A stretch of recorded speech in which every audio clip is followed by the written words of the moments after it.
Welcome back to planetmosh.com, and we're backstage at Bloodstock 2015, where we're joined by two of the guys from Endeavour. Welcome. Hello. Hello. And you played on the Jaeger stage earlier. That's correct. Jägermeister stage. It was 4 o'clock, just after Sepultura. So we managed to get ourselves psyched up with a bit of those guys, which was very nice indeed. Yeah, we had an amazing time. Absolutely awesome. And the positioning of the Jaeger tent is like everybody walks past it. Yeah, so that was nice. We had a lot of our kind of loyal guys from Bristol that were stuck around. We had our friends from a couple of bands, Mortishead and Triaxis, who were down the front for us. That was very nice. But yeah, it was very cool to see, like, as people were sort of wandering off from Sepultura, they're sort of like craning their necks and going like, oh, what's going on over here? And then they stuck around for the rest of it. So that was very nice. Yeah, which gives you a buzz, doesn't it? Yeah, absolutely. Yeah. Gives you a buzz. Brilliant. And the set was a little bit different because there's going to be a slight change in the lineup, isn't there? Was this That's right. Yeah, our drummer George, that was his last gig with us. He's moving on to other things, so it was a really nice send off for him. So tears? Yeah, no, not quite. Maybe later after we've had a few hot sauces and maybe later. But no, he was really psyched about it. So I read all the statements and everything's fine, all amicable and everything. Exactly. But and that's the way it should be. Yeah, totally. As you say, a great stage to sort of finish a chapter. Absolutely. Yeah, we love the dude to bits, and obviously he's been with us pretty much since the beginning, isn't he? So, not quite really because you guys weren't even here. Yeah, but when he was with us, yes, he's been from very long time. Now, you came through the Metal to the Masses, That's right. The Bristol version. That's right. How was that as an experience? Because it's a competition. How'd you find it, man? How did I find it? Spread out. As it was good because we had like one which we were all very psyched for, and then we had to wait for the next one. So it was a bit of a down thing, and then it came back and said, "Oh, a week later we're doing this again." So it got it's a kind of roller coaster thing going up and down every time, because you never know. Obviously, like we went for it a couple of years ago, 2000 and whatever that was. Made it to the semis. This time now we sort of managed to build up a bigger local following. We've got a lot more people behind us. So it was really great. We had amazing turnouts for each of them. But of course, you never know.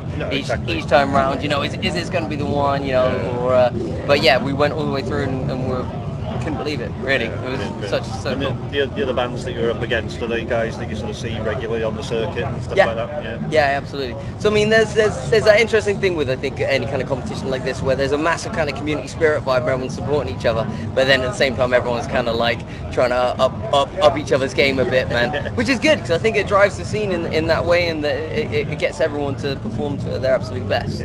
Which was really cool to see. Our friends Mortishead, they went through as well. So luckily we managed to nab the yesterday, I think, or they opened on the Friday, on the Friday on the New Blood stage. Right. Yeah, and they played an incredible set. They opened it up in the morning, and actually managed to get a lot of sleepy metalheads to crawl over there and just quite out.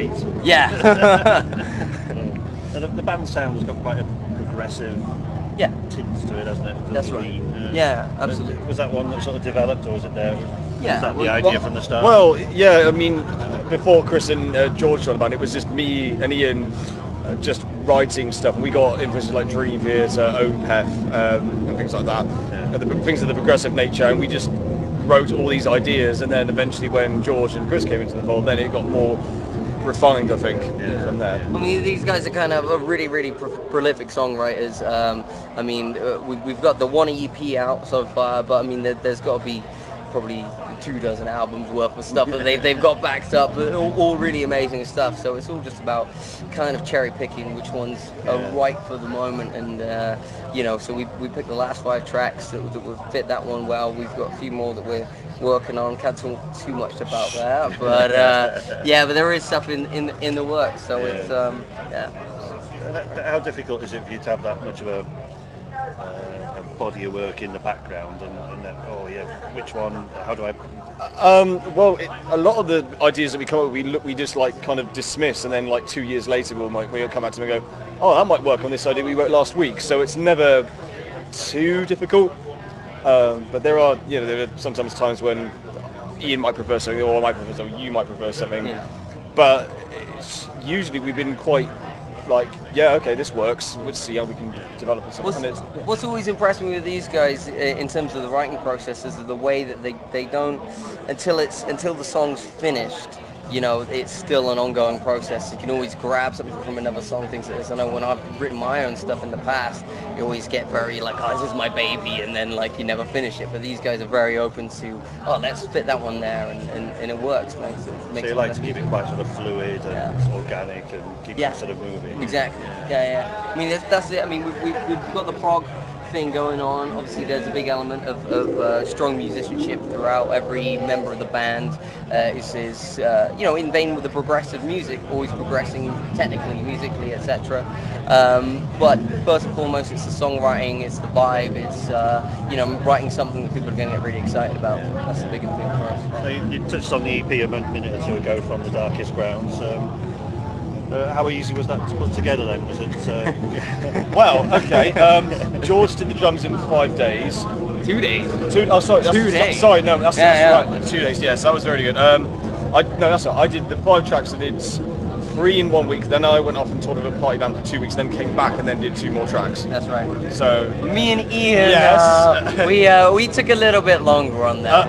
A little. Well, for us, there was, you know, especially Ian, the kind of layering and stuff we wanted to do to get these massive lush kind of sounds. Took a while, you know, to really perfect. So, and same with the vocals at the time. To be honest, I wasn't as strong as a singer as I am now. I had so much to learn about my own voice and so much to learn about recording. So there was a lot of kind of recording stuff and going like, nah, that's not good enough. Nah, that's not good enough. And so it took us a while to make sure we absolutely had something that we could be really proud of. So. Were you your own worst enemy at times? Yeah, absolutely, completely. I think the worst thing is we work into our own deadlines or our own timelines. So we had that thing where we go, oh well, I could do it again. So you know, I recorded recently with another band called One Machine. I joined those guys last year on vocals. It's a really cool band with Steve Smythe. He's in a band called, well, used to be in a band called Testament. I say a band called Testament. He was in fucking Testament and Nevermore and loads of incredible bands. Of course, we were recording instead to a very timely manner. I had to do the whole vocals in 1 week, and that was a completely different scenario, you know. So you had to lay it down. And when you produce it, we're working with a guy called Tube Madsen, who's done some amazing stuff. When he says that was really good or that was really shit, then you know you can trust him. When you're doing it in your own space, in your own headspace, you can totally doubt yourself and double check and things like that stuff. But in the end, we ended up with something we think's really awesome. You know.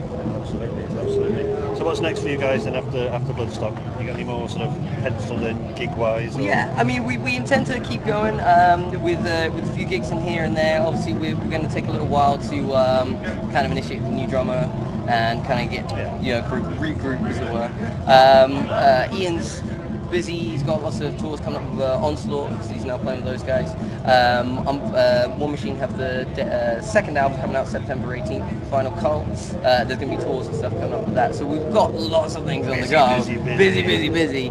But, you know, we love this. So we're going to keep it going in some shape or form. Next year is going to be the big year for us, I think, in terms of a new release and hopefully touring and things like this. But we'll wait and see. Okay, well, obviously check you out on the usual Facebook and that's right. Do you want me to give you some links? It's facebook.com/Endeavour Metal. We've got twitter.com/Endeavour Metal. It's youtube.com/Endeavour TV. But the big one's Facebook. We tend to update that the most. You got tunes on there, I think.